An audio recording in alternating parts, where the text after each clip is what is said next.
Alors, les critères ESG ont été définis par la taxonomie européenne. Ce sont l'ensemble des critères environnementaux E, sociétaux S et de gouvernance G qui permettent de caractériser un actif et notamment les actifs immobiliers. Alors, nous tenons compte de 19 critères, par exemple, pour déterminer la qualité ESG d'un actif. Les critères environnementaux les plus importants, c'est bien évidemment la consommation d'énergie primaire, quelle est la dépense énergétique d'un bien immobilier, la consommation de gaz à effet de serre, l'émission de carbone par exemple, la labellisation des actifs aussi. Et comment est-ce que ces critères peuvent influencer la valeur ?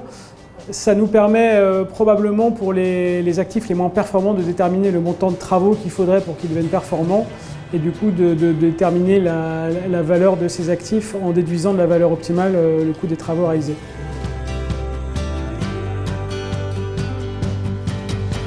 Alors les éléments les plus importants environnementaux, sociaux qu'on peut retenir pour évaluer un bien immobilier sont tout d'abord la consommation d'énergie primaire, la consommation de gaz à effet de serre, la consommation de carbone par exemple.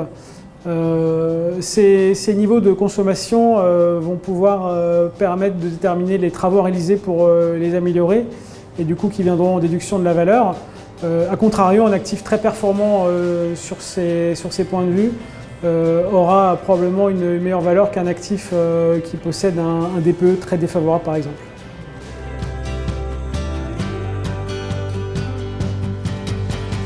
Alors les propriétaires ou les investisseurs ont plusieurs biais pour optimiser et maximiser la qualité ESG de leur patrimoine.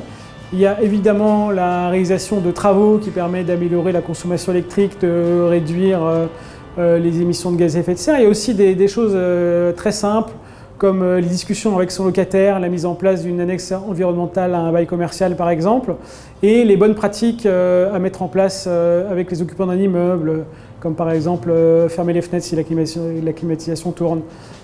L'essentiel de l'amélioration malgré tout sur l'environnement se réalise généralement par le biais de travaux.